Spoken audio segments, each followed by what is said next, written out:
بسم اللہ الرحمن الرحیم۔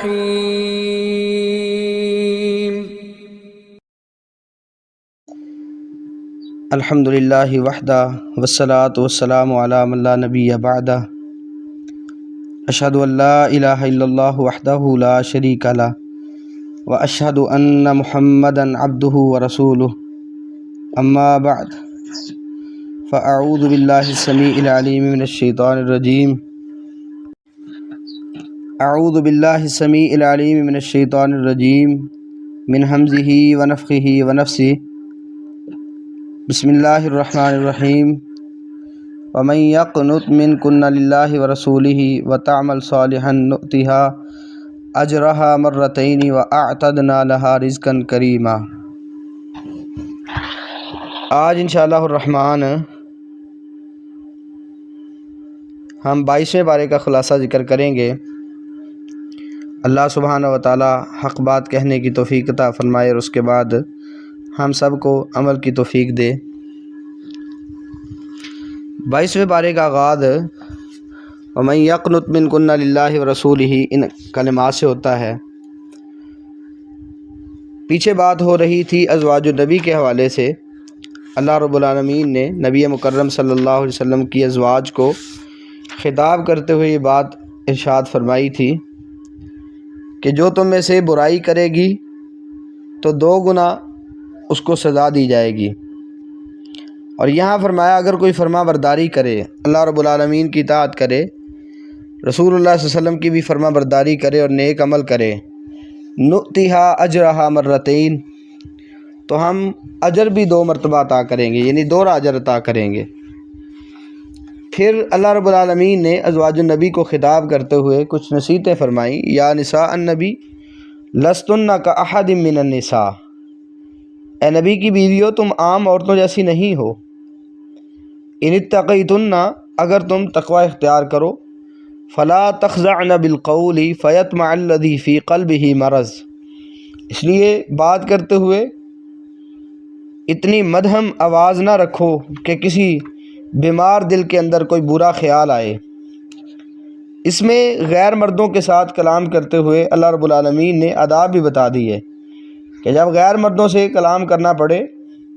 تو آداب کو بہرحال ملحوظ خاطر رکھا جائے گا۔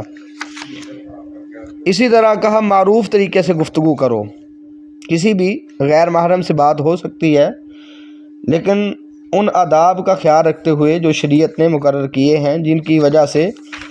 ایک خاتون جو ہے اپنی عزت اور عصمت وہ محفوظ رکھ سکے۔ پھر فرمایا اپنے گھروں میں ٹھہرے رہیے اور جاہلیت والا زیب و زینت اختیار نہ کریں، نماز قائم کریں، زکوٰۃ دیں اور اللہ رسول کی اطاعت کریں۔ اللہ رب العالمین اہل بیت تم سے ہر قسم کی گندگی کو دور کرنا چاہتا ہے، نجاست کو ختم کرنا چاہتا ہے اور تمہاری مکمل طہارت چاہتا ہے۔ اس میں سر فہرست ان آیات کے پیش نظر نبی مکرم صلی اللہ علیہ وسلم کی ازواج آتی ہیں، اور اسی طرح اہل بیت کے اندر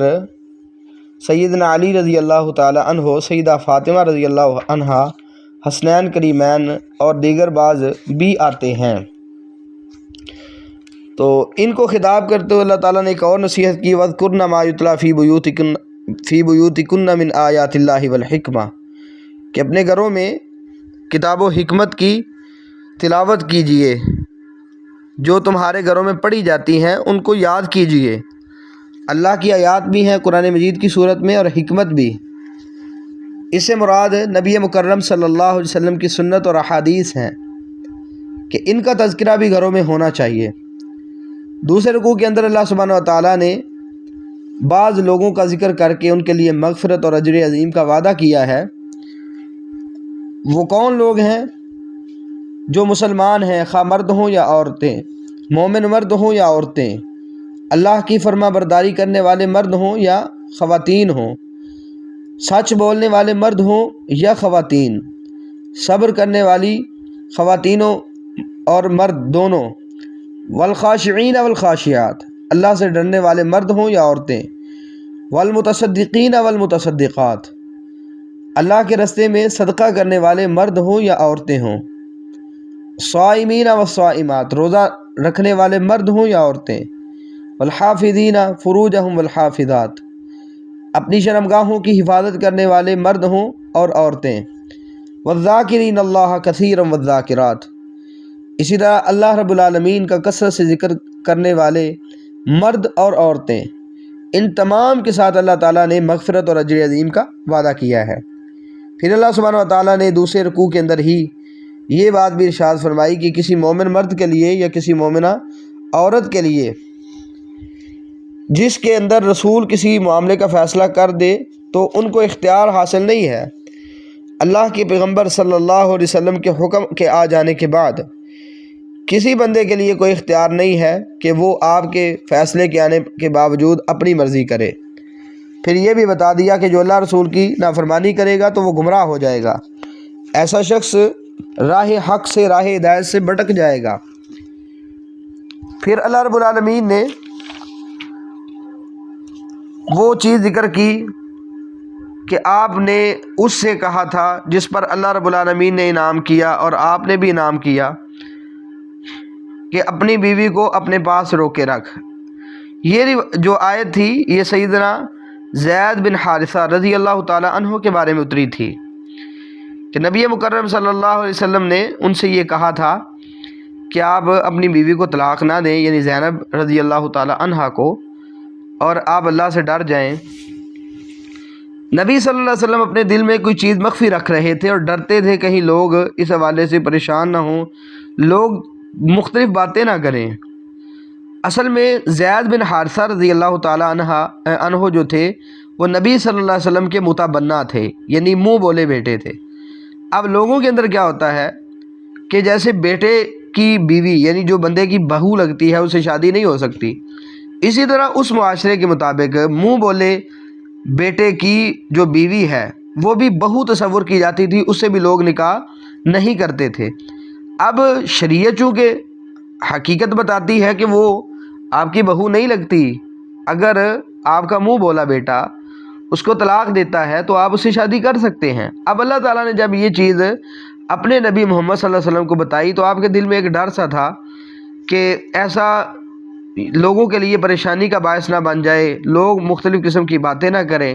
اس لیے اللہ کے پیغمبر صلی اللہ علیہ وسلم نے زید بن حارثہ رضی اللہ عنہ سے کہا تھا کہ اپنی بیوی اپنے پاس رکھیں، اللہ سے ڈر جائیں تو آپ طلاق نہ دیں۔ تو اللہ تعالیٰ فرماتے ہیں کہ ایسا نہیں ہونا چاہیے، اللہ تعالیٰ سے ہی ڈرنا چاہیے۔ اگر وہ فیصلہ کرتے ہیں طلاق کا تو کوئی مسئلہ نہیں ہے، ہم نے آپ کی شادی اس لیے کروانی ہے، یا اللہ تعالیٰ نے جو وجہ بتائی زوجناکہا لکی لا یکون علی المؤمنین حرج فی ازواج ادعیائہم اذا قضوا منہن وطرا، کہ اس زینب سے ہم نے آپ کی شادی کروائی ہے۔ کیوں کروائی؟ تاکہ مومنوں پر اپنے منہ بولے بیٹوں کی بیویوں کے بارے میں کوئی تنگی نہ ہو، تو اگر وہ بالفرض طلاق دیتے ہیں تو مومن ان خواتین سے شادی کر سکیں۔ تو بہرحال اس کے بعد اللہ سبحانہ و تعالیٰ نے اپنے نبی محمد صلی اللہ علیہ وسلم کے حوالے سے بتا دیا کہ آپ صلی اللہ علیہ وسلم اللہ کے پیغمبر ہیں اور اللہ کے رسول ہیں، خاتم النبیین ہیں، اور تم مردوں میں سے کسی کے باپ نہیں ہیں۔ یہ بتا دیا کہ لوگ کہتے ہیں زید بن حارثہ رضی اللہ تعالیٰ عنہ نبی مکرم صلی اللہ علیہ وسلم کے بیٹے ہیں، تو یہ بات درست نہیں ہے، کیونکہ آپ صلی اللہ علیہ وسلم کا کوئی بیٹا رجال کی عمر تک نہیں پہنچا کہ جس پر رجل کا لفظ بولا جا سکتا ہو۔ جتنے بھی نبی صلی اللہ علیہ وسلم کے بیٹے تھے چھوٹی عمر میں فوت ہو گئے، بچپن میں ہی فوت ہوئے، اس لیے وہ مرد نہیں بن سکے، اس لیے اللہ تعالیٰ نے کہا کہ تم میں سے کسی مرد کے اللہ کے پیغمبر باپ نہیں ہیں۔ اور دوسرا یہ ہے کہ زید بن حارثہ کیا کسی کے بھی جو موجودہ احباب ہیں ان میں سے کسی کے بھی اللہ کے پیغمبر صلی اللہ علیہ وسلم والد نہیں لگتے، باپ نہیں لگتے۔ تیسرے رکوع کے اندر اللہ رب العالمین نے اپنا ذکر کرنے کا حکم دیا، تسبیح صبح و شام کرنے کا حکم دیا، پھر فرمایا کہ وہ رب ہے کہ جو تم پر رحمت نازل کرتا ہے، اس کے فرشتے رحمت کی دعا کرتے ہیں، وہ تمہیں گمراہیوں سے، اندھیروں سے روشنی کی طرف نکالتا ہے، اور اسی طرح اللہ رب العالمین تم پر انتہائی رحم کرنے والا بھی ہے۔ پھر اپنے نبی محمد صلی اللہ علیہ وسلم سے خطاب کرتے اللہ فرماتے ہیں، اے نبی یقیناً ہم نے آپ کو شاہد بنایا ہے، مبشر بنایا ہے اور نذیر بنایا ہے، اللہ کی طرف بلانے والا داعی بنایا ہے اور سراج منیر بنایا ہے۔ اس لیے آپ اپنا کام کریں کہ ایمان والوں کو خوشخبری سنائیں اور جو کفار ہیں ان کو ڈرائیں۔ باقی اگر کوئی تکلیف ہو جاتا ہے تو آپ اس پہ صبر کرتے ہوئے اللہ پہ توکل کریں، اللہ تعالیٰ آپ کو کافی ہوگا۔ پھر ایمان والوں سے خطاب کیا کہ اگر آپ خواتین سے نکاح کرتے ہیں اور ہم بستری سے پہلے ہی طلاق دے دیتے ہیں، فَمَا لَكُمْ عَلَيْهِنَّ مِنْ عِدَّةٍ تَعْتَدُّونَهَا، تو پھر کوئی عدت نہیں ہے کہ جسے تم شمار کر سکو۔ یہاں اس خاتون کی عدت کا ذکر ہوا ہے جس کو خامد کی طرف سے طلاق مل جائے اور ہم بستری نہ ہوئی ہو، رجوع نہیں ہوا ابھی، یعنی ان کے ساتھ ملاپ نہیں ہوا اور رخصتی وغیرہ نہیں ہوئی،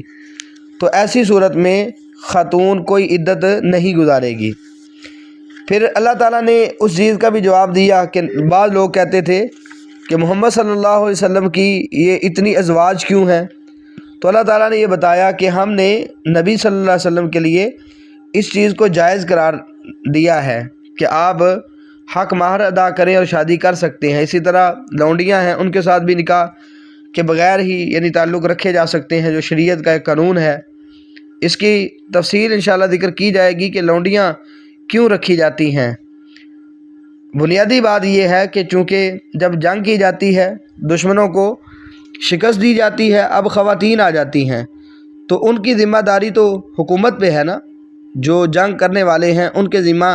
ہے کہ ان کی دیکھ بھال کرے، تو اس طرح یہ تعلق جاری رکھا گیا اور ان کے دیگر معاملات کا یہی آدمی خیال بھی رکھے گا۔ پھر اللہ سبحانہ و تعالیٰ نے ایک اور بات کی کہ یہ جو نبی صلی اللہ علیہ وسلم کے اوپر بعض لوگ ہبہ کر دیتے تھے، بعض خواتین اپنا نفس نبی کریم صلی اللہ علیہ وسلم کے سامنے یہ پیش کر دیتی تھی کہ آپ اگر شادی کرنا چاہیں تو ہم سے شادی کر لیں، تو یہ ایک انداز نبی صلی اللہ علیہ وسلم کے لیے اللہ تعالیٰ نے روا رکھا، لیکن بعد میں اس چیز کو بھی روک دیا گیا اور اس کے بعد یہ چیز بتا دی گئی کہ اب آپ ایسا نہ کریں، کہ جو اختیار تھا اب وہ اختیار آپ کا ختم ہو چکا ہے۔ لیکن ساتھ یہ بتا دیا کہ اب اگرچہ شادیاں زیادہ نہیں ہو سکتی، لیکن الا ما ملکت یمینک، لونڈیاں اگر زیادہ ہوں تو اس میں حرج نہیں ہے۔ تو یہ بھی ایک حد تک یعنی جو رخصت تھی اسے ختم کر دیا گیا، لیکن لونڈیوں والی رخصت کو روا رکھا گیا۔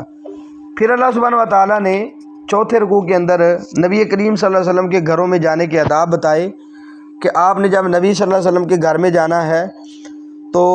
وہاں جا کے کھانے کے یعنی پکنے کا انتظار نہیں کرنا کہ جا کے بیٹھے پکے گا پھر کھا کے آئیں گے، کہا نہیں، آپ باہر رہیں، جب آپ کو بلایا جائے اندر چلے جائیں، کھانا کھاتے ہی واپس آ جائیں۔ ولا مستأنسین لحدیث، یعنی دل لگا کے باتیں کرنے کے لیے وہاں نہیں بیٹھ جانا۔ یہ چیز نبی کریم صلی اللہ علیہ وسلم کو تکلیف دیتی ہے اور آپ شرم کھاتے ہیں اس حوالے سے کہ آپ کو کیسے کہیں۔ تو یہ بھی ادب بتایا کہ اگر آپ کسی کے گھر میں جاتے ہیں تو اس کے گھر میں جا کے ایسے ہی بات چیت کرتے رہنا اور لوگوں کو گھر والوں کو پریشان کرنا تو یہ بھی بالکل جائز نہیں ہے۔ اور ایک یہاں اصول یہ بتایا نبی کریم صلی اللہ علیہ وسلم کے ازواج کے حوالے سے، وَلَا أَن تَنكِحُوا أَزْوَاجَهُ مِن بَعْدِهِ أَبَدًا، اللہ کے پیغمبر صلی اللہ علیہ وسلم کی ازواج کسی اور کے نکاح میں نہیں آ سکتی۔ نبی صلی اللہ علیہ وسلم فوت ہو چکے، اب آپ کی جو بیویاں بیوہ ہوئی ہیں ان میں سے کوئی بھی کسی مرد سے شادی نہیں کر سکتی اور نہ ہی کوئی مرد ان سے شادی کر سکتا ہے۔ یہ ایک اللہ تعالیٰ نے حرمت ذکر کی ہے۔ پھر اللہ تعالیٰ نے درود کے حوالے سے بھی بات اسی رکوع میں کی کہ اللہ تعالیٰ رحمت کرتے ہیں، فرشتے بھی نبی مکرم صلی اللہ علیہ وسلم کے لیے رحمت کی دعا کرتے ہیں، ایمان والو تم بھی درود اور سلام بھیجو، اللہ تعالیٰ سے رحمت مانگو۔ ہونا تو یہ درود والا انداز چاہیے تھا، لیکن لوگوں نے کیا کیا ہے، تکلیف پہنچاتے ہیں۔ کہا یاد رکھنا جو اللہ رسول کو تکلیف دیتا ہے ایسا شخص دنیا اور آخرت میں ملعون ہے اور رسوا کن عذاب کا مستحق بننے والا ہے۔ اسی طرح جو مومنوں کو تکلیف دیتا ہے، خواہ مومن مردوں کو دے یا عورتوں کو، تو فرمایا ایسا شخص بھی مجرم ٹھہرے گا اور بہت زیادہ گناہ اس کے حق میں آ جائے گا۔ پانچویں رکوع کے اندر پردے کا حکم ہے ازواج النبی کو اور نبی صلی اللہ علیہ وسلم کی بیٹیوں کو اور دیگر خواتین کو بھی کہ وہ پردہ کریں، اپنی اوڑھنیاں اپنے جو ہے جسم پہ اوڑھ لیں، اسی طرح کچھ حصہ جو ہے اپنی چادروں کا اپنے اوپر لٹکا لیں۔ اس کا بھی انداز حیا پیدا کرنا ہے اور لوگوں کی تکلیفوں سے بچنا ہے۔ ویسے اگرچہ جو لونڈیاں ہیں ان کو بھی تکلیف نہیں دی جا سکتی، لیکن مسئلہ یہ ہے کہ بعض اوقات ایسی چیزیں ہوتی ہیں کہ اگر علامت ہو جائے تو اس کے ساتھ زیادہ بچنے کے امکان ہو جاتے ہیں۔ آزاد عورتوں کو پردے کا حکم دینے کا مقصد لوگوں کی تکالیف سے بچانا ہے۔ بعض اوقات ایسے ہوتا ہے کہ انسان کسی ایسے آدمی کو، مثال کے طور پہ کوئی بھی انسان مزدوری کرے، کوئی بھی آپ کا کام کرے، آپ پیسے دے کے مزدوری کروا سکتے ہیں، اس میں کوئی حرج والی بات نہیں ہے۔ لیکن اگر آپ کسی عالم دین کو کہیں جی یہ مجھ سے پیسے لے لیں اور یہ میرا کام کر دیں، یہ میری یعنی دہاڑی کریں اور یہاں یہ کام کر دیں، تو یہ اس کے لیے تکلیف کا باعث ہے۔ اسی طرح اگرچہ کسی لونڈی کو بھی تکلیف دینا اسلام میں جائز نہیں ہے، لیکن خصوصی طور پہ اگر آزاد عورتوں کا خیال رکھا جائے گا تو وہ اس تکلیف سے بھی بچ سکیں گی۔ پھر منافقوں کو اللہ رب العالمین نے ڈرایا، پھر اسی رکوع کے اندر کفار کا انجام بتایا، کیسے جو کافر ہیں وہ لعنتی ہیں، ان کے لیے جہنم اللہ تعالیٰ نے تیار کی ہے، یہ اس میں ہمیشہ ہمیشہ رہیں گے، کسی قسم کا ان کا کوئی دوست نہیں ہوگا اور نہ ہی کوئی ان کا مددگار وہاں بنے گا۔ قیامت والے دن ان کے چہروں کو جہنم میں الٹ پلٹ کیا جائے گا۔ اس وقت یہ جا کے بات کہیں گے کاش ہم نے اللہ رسول کی اطاعت کی ہوتی۔ پھر یہ کہیں گے اللہ ہم نے تو اپنے بڑوں کی بات مانی تھی، اپنے سادات کی طرف ہم اطاعت کرنے والے تھے تو انہوں نے ہمیں گمراہ کیا، اللہ ان کو تو 2 گنا عذاب دے اور ان پر لعنت کر۔ وہاں لعن طعن ہوگا، اللہ تعالیٰ نے پہلے ہی بتا دیا کہ یہ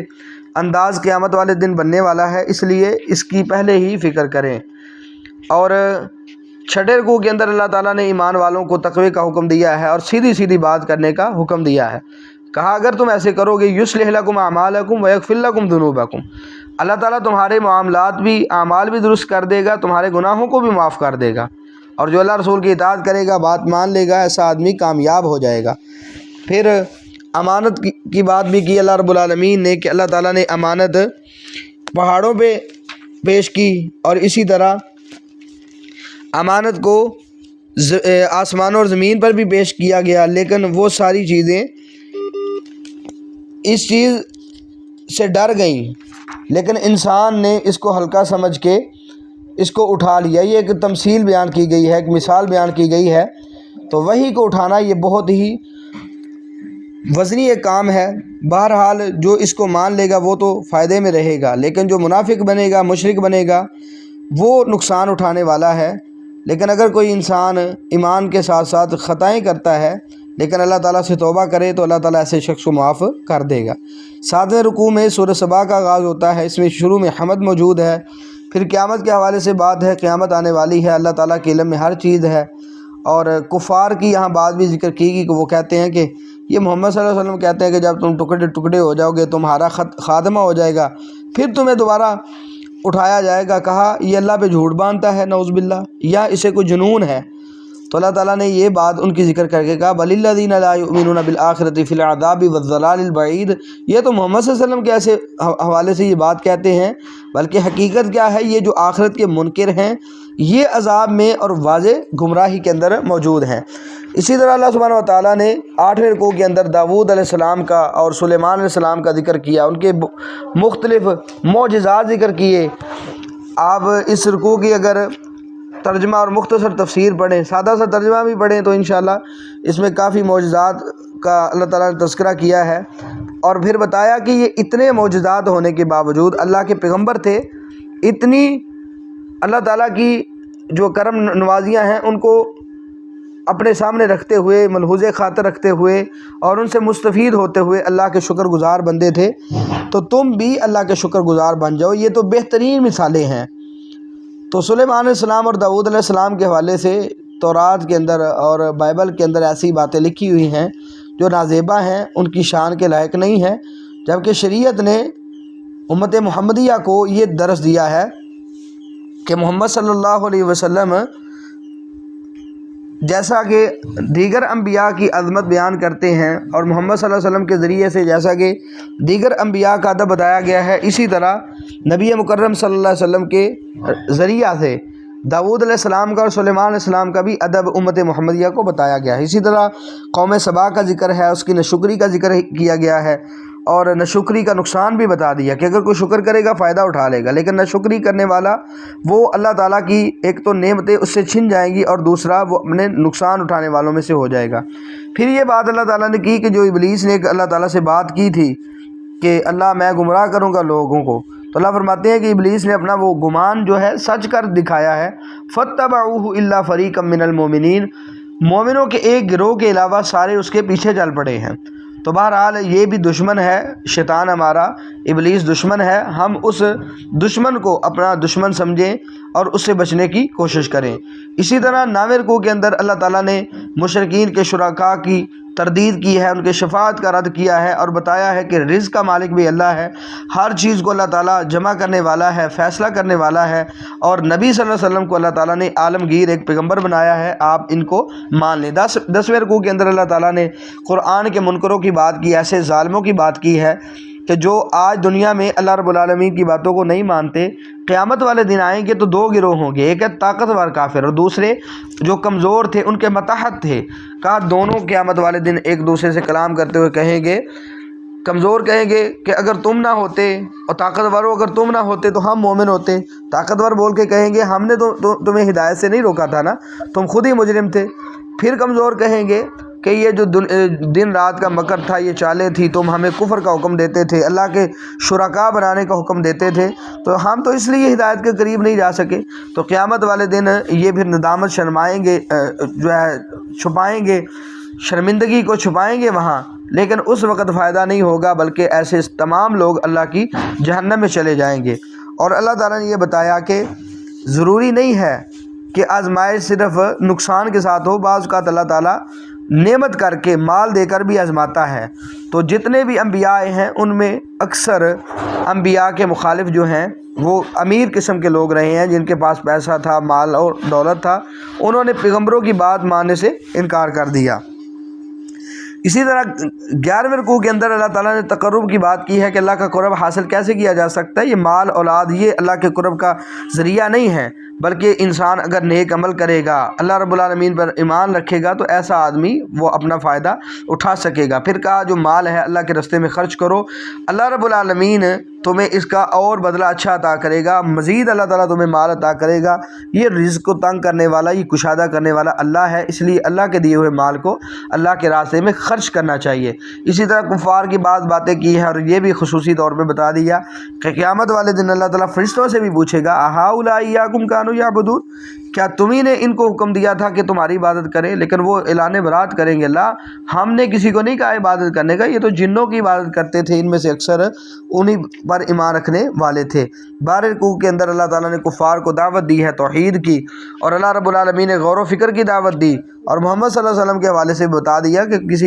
اجرت کا تم سے سوال نہیں کرتے، اس لیے ان کے تم مطیع بن جاؤ، باطل مٹنے والا ہے، آپ باطل کی پیروی نہ کریں، وگرنہ قیامت والے دن عذاب جب دیکھیں گے پھر پریشانی ہوگی، پھر انسان کہے گا کاش یہ دور ہو جائے۔ تو اب اس عذاب کو مد نظر رکھتے ہوئے اپنی اصلاح کریں اور جہنم کے عذاب سے بچنے کی کوشش کریں۔ اس کے بعد 13ویں رکوع کے اندر سورۃ الفاطر کا آغاز ہوا ہے۔ اس میں اللہ تعالیٰ نے شروع میں ہر آسمان و زمین کی تخلیق کرنے والا اپنے آپ کو یعنی اللہ تعالیٰ کو بتایا ہے۔ اسی طرح ملائکہ جو اللہ کے فرشتے ہیں ان کی تخلیق کی بات کی ہے۔ پھر بتایا کہ یہ جو اللہ تعالیٰ کی رحمت ہے، اللہ تعالیٰ جس پہ کرے، کرنا چاہے کر لے، جس پہ اللہ تعالیٰ رحمت کرتا ہے فلا ممسک لہا، اللہ کی رحمت کو کوئی روک نہیں سکتا،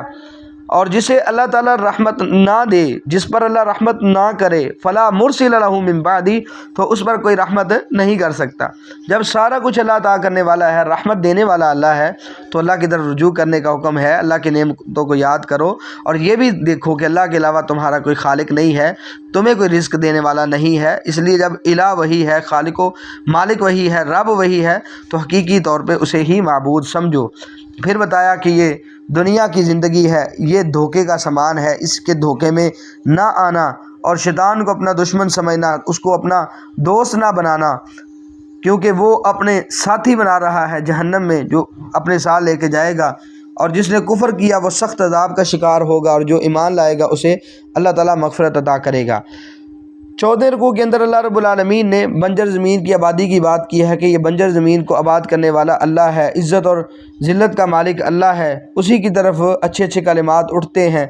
اور پھر تخلیق انسان کی بات کی، کیسے اللہ تعالیٰ مٹی سے، پھر نطفے سے، پھر مختلف ازواج کو اللہ تعالیٰ بناتا ہے، اور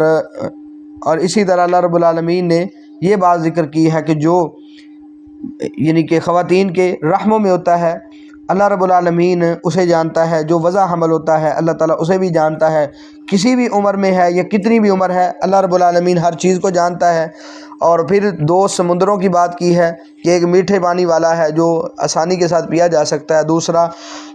دوسرا پانی ہے جو کڑوا ہے، جو گلے میں اترتا نہیں ہے۔ جیسے یہ 2 سمندر ایک جیسے نہیں ہے، اسی طرح ہدایت اور گمراہی بھی ایک جیسی نہیں ہے۔ اللہ تعالیٰ نے اپنی نعمتیں سمندروں میں بھی ذکر کر دی کہ اللہ تعالیٰ نے تمہارے لیے اس میں بھی شکار رکھا ہے، مختلف قسم کے زیورات رکھے ہیں، یہ سارے کے سارے تمہارے لیے ہیں، اللہ رب العالمین نے بنائے ہیں، اس لیے اللہ رب العالمین کو پکارو۔ اور ساتھ حالت بتا دی کہ جن کو تم پکارتے ہو اللہ کے علاوہ، جن کو تم پکارتے ہو کچھ مالک سمجھتے ہو، کہا ما یملکون من قطمیر، کھجور کی گٹلی کے اوپر آنے والے چھلکے کے بھی یہ مالک نہیں ہیں۔ دور کی بات تو دور رہی، کہا یہ مختصر سی چیز کے بھی مالک نہیں ہیں جنہیں تم پکارتے ہو۔ اب عرب کے اندر بہت زیادہ کھجور پائی جاتی تھی، اور ان کے لیے یہ مثال سمجھنا انتہائی آسان تھا۔ موجودہ دور میں آپ افطاری کرتے ہیں، رات کو کھجور جب لیتے ہیں اس میں سے ایک گٹلی نکلتی ہے، اب اس گٹلی کے اوپر آپ دیکھیں گے کہ جو ہے نا ساتھ ساتھ اس کے ایک چھلکا سا لگا ہوتا ہے۔ اللہ رب العالمین فرماتے ہیں جن کو تم اللہ کے علاوہ پکارتے ہو نا، یہ اس کے بھی مالک نہیں ہیں۔ اگر تم ان سے دعا کرو، کوئی پکارو ان کو، یہ تمہاری پکار سننے کے بھی قادر نہیں ہیں۔ اور کہا اگر سن لیں مستجابوا لکم، یہ تمہاری بات قبول کرنے والے بھی نہیں ہیں، اس لیے اللہ کو پکارو، ان دیگر افراد کو چھوڑ دو۔ اور 15 رکوع کے اندر اللہ رب العالمین نے یہ بات بتا دی کہ کوئی قیامت والے دن کسی کا بوجھ نہیں اٹھائے گا، باقی یعنی خود تو نہیں اٹھا سکتا نہ یہ کہہ سکتا ہے جی آپ کا میں اٹھاتا ہوں۔ ہاں اگر کوئی کسی کی وجہ سے گمراہ ہوا قیامت والے دن اس کا بہرحال بوجھ اٹھانا پڑے گا۔ باقی کہا آپ اس شخص کو ڈرا سکتے ہیں جو اپنے رب سے یعنی بغیر دیکھے ڈرتا ہے، نماز قائم کرتا ہے۔ پھر بتایا کہ جو تزکیہ نفس کرے گا اپنا فائدہ کرنے والا ہے، جیسے اندھا اور دیکھنے والا برابر نہیں ہے، اندھیرے اور روشنی برابر نہیں ہے، سایہ اور اسی طرح گرمی برابر نہیں ہے، مردہ اور زندہ برابر نہیں ہے، اسی طرح جو ایمان والا ہے وہ اور کافر بھی برابر نہیں ہے، ان کے بھی نتیجے مختلف ہیں۔ اور یہ بھی بتایا کہ محمد صلی اللہ علیہ وسلم اللہ تعالیٰ جس کو چاہے اللہ سنوا سکتا ہے، وما انت بمسمع من فی القبور، آپ قبروں والوں کو سنا نہیں سکتے۔ 16ویں رکوع کے اندر اللہ رب العالمین نے اپنی مختلف نعمتوں کا ذکر کیا ہے۔ پھر اللہ تعالیٰ نے علماء ربانیین کی علامات بتائی ہیں کہ وہ اللہ کی کتاب پڑھتے ہیں، نماز قائم کرتے ہیں، اللہ کے راستے میں پوشیدہ بھی اور علانیہ طور پہ بھی خرچ کرنے والے ہیں۔ کہا یرجون تجارت لن تبور، یہ ایسی تجارت کی امید رکھ رہے ہیں جس میں کسی قسم کا کوئی نقصان نہیں۔ قیامت والے دن آئیں گی، ان کے نیک اعمال کا اللہ تعالیٰ پورا ان کو بدلہ عطا کرے گا اور اپنے فضل سے زیادہ بھی عطا کر دے گا۔ یہ زیادہ کیا ہے؟ ایک تو یہ ہے کہ انسان کی جتنی نیکیاں تھیں اتنا ان کو صلہ، اور اس سے بڑھ کر اللہ صلہ عطا کر دے۔ اور دوسرا زیادہ سے مراد اللہ رب العالمین کا دیدار بھی ہے، اللہ رب العالمین ہمیں وہ ہمارے نصیب میں کر دے۔ پھر اللہ تعالیٰ نے وارثین کتاب کے طبقات بتائے کہ جن کو ہم کتاب کا وارث بناتے ہیں، ان میں سے کچھ ایسے ہیں کہ جو خطا کار ہیں، جن سے غلطیاں ہو جاتی ہیں، کچھ ایسے ہیں منہم مقتصد، جو درمیانے ہیں، مطلب زیادہ نیکیاں نہیں ہیں، بس بنیادی نیکیاں فرائض پہ عمل کرتے جاتے ہیں۔ اور تیسرا طبقہ یہ بتایا ومنہم سابق بالخیرات باذن اللہ، کچھ ایسے ہیں جو اللہ کے فضل میں، اللہ کے حکم کے ساتھ نیکیوں میں سبقہ لے جانے والے ہیں۔ تو یہ بہت بڑی کامیابی ہے۔ تینوں گروہ اللہ رب العالمین سے جنت کو حاصل کر لیں گے، ان کو مختلف قسم سے اللہ تعالیٰ زیوروں سے آراستہ کرے گا، ان کا لباس جو ہے ریشم کا ہوگا۔ اس وقت یہ اللہ کی تعریف کریں گے اور کہیں گے اللہ تعالیٰ نے ہم سے یہ جو ہے نا غم تکلیف دور کر دی ہے، اللہ تعالیٰ نے ایک اچھا ہمیں ٹھکانہ عطا کیا ہے جس میں کوئی تھکاوٹ نہیں ہے اور کوئی شور و غل بھی نہیں ہے۔ اس کے ساتھ ساتھ جو کفار ہیں ان کا انجام بتایا کہ ان کے لیے جہنم کی جو آگ ہے، ان کے اندر انہیں موت نہیں جہنم میں آنے والی اور نہ ہی عذاب کم ہونے والا ہے، بلکہ قیامت والے دن وہ چیخیں گے، چلائیں گے، وہم یصطرخون فیہا، اس میں چیخیں گے، چلائیں گے، ربنا اخرجنا نعمل صالحا غیر الذی کننا نعمل، پھر کہیں گے اللہ ہمیں اس آگ سے نکال دے، ہم نیک عمل کریں گے جو ہم پہلے نیک عمل نہیں کر سکے اب کریں گے۔ تو اللہ تعالیٰ جواب میں کہتے ہیں اولم نعمرکم ما یتذکر فیہ من تذکر وجاءکم النذیر، کیا ہم نے تمہیں اتنی عمر نہیں دی تھی کہ اگر نصیحت حاصل کرنے والا کوئی نصیحت حاصل کرنا چاہتا تو کر سکتا تھا، اور اس سے بڑھ کر کیا وجاءکم النذیر، تمہارے پاس ڈرانے والے بھی آئے، انہوں نے تمہیں سمجھایا بھی،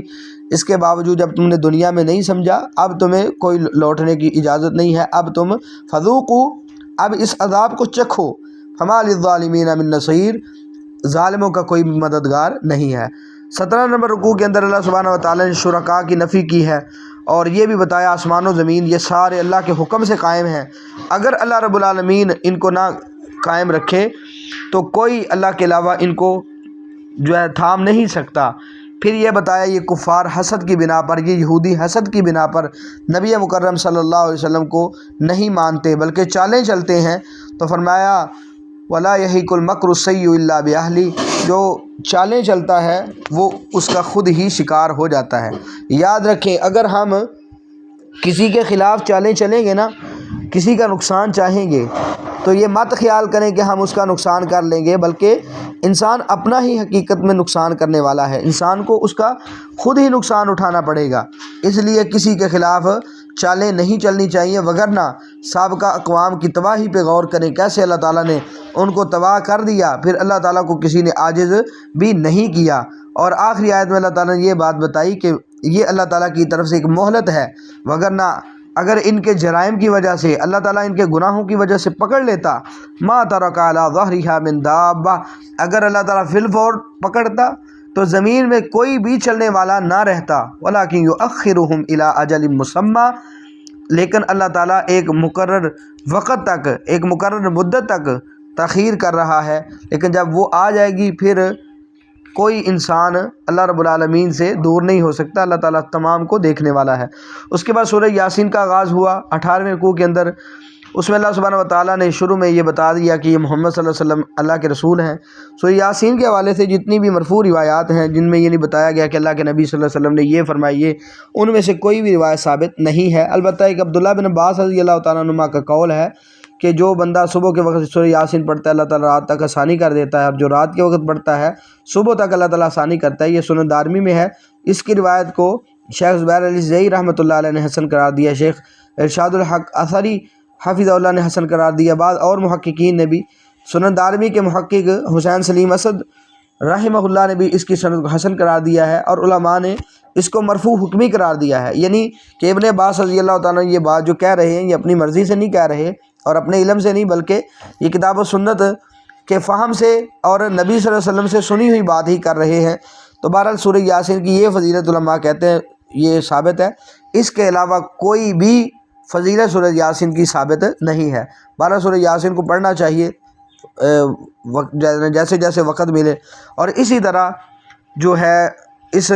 پارے کا آخری رکوع، اس میں اللہ تعالیٰ نے ایک بسی کی مثال کی بیان کی ہے جس کی طرف 2 رسول آئے، پھر اللہ تعالیٰ نے جب انہوں نے 2 رسولوں کو جھٹلایا اللہ تعالیٰ نے تیسرے رسول کو بھیج دیا، تو انہوں نے یہ کہہ کے جھٹلا دیا یہ بھی ہمارے طرح بشر ہے، ان پر کچھ بھی نہیں اترا۔ تو بہر اللہ تعالیٰ کہتے ہیں کہ ان پیغمبروں نے جواب میں کہا کہ ہمارا رب جانتا ہے کہ ہم تمہاری طرف رسول بنا کے بھیجے گئے ہیں، وما علینا الا البلاغ المبین، اور ہمارا کام جو ہے وہ صرف لوگوں تک پہنچانا ہے، ہمارا کام تمہیں منوانا نہیں ہے۔ تو انہوں نے جواب میں کہہ دیا کہ آپ تو ہمارے ہاں ویسے ہی منحوس ہو، ہم تو آپ سے یہ بدشگونی لے رہے ہیں، اگر آپ باز نہ آئے تو ہم آپ کو رجم کر دیں گے اور ہماری طرف سے تمہیں دردناک عذاب چکھنا پڑے گا۔ تو بہرحال ان اللہ کے پیغمبروں نے ان کو ڈرانے کی کوشش کی، لیکن وہ اس راہ پہ اترے تو ایک شہر سے آدمی آیا بھاگتے ہوئے، اس آدمی کا کلام بھی اللہ تعالیٰ نے ذکر کیا، اس نے آ کے قوم سے کہا یا قوم اتبعوا المرسلین، اے میری قوم رسولوں کی اتباع کر لو، اتبعوا من لا یسألکم اجرا وهم مہتدون، ان کی پیروی کر لو جو تم سے کسی اجرت کا سوال نہیں کرتے اور جب کہ وہ ہدایت یافتہ ہیں۔ بہرحال اس کا قول مزید جو ہے اس نے کیا قوم والوں سے کہا اگلے بارے میں بھی آ رہا ہے۔ ہم اللہ سبحانہ و تعالیٰ سے دعا کرتے ہیں اللہ تعالیٰ ہمیں قرآن و سنت کی صحیح سمجھ عطا کرے اور اس کے مطابق عمل کی توفیق دے۔ یہ دنیا یہ بالکل معمولی سی دنیا ہے، یہ ختم ہونے والی ہے۔ اللہ تعالیٰ اسے ہمیں نیکی کے کاموں میں لگانے کی توفیق دے۔ اللہ تعالیٰ ہمارے نیک اعمال قبول کر لے۔ اللہ تعالیٰ ہمیں شکر گزار بندوں میں بنا دے اور ناشکری سے اللہ تعالیٰ محفوظ رکھے۔ اللہ تعالیٰ ہمارے دلوں میں ہمارے انداز میں حیا پیدا کر دے اور ہمیں حقیقی مسلم مومن بننے کی توفیق دے۔ السلام علیکم ورحمۃ اللہ وبرکاتہ۔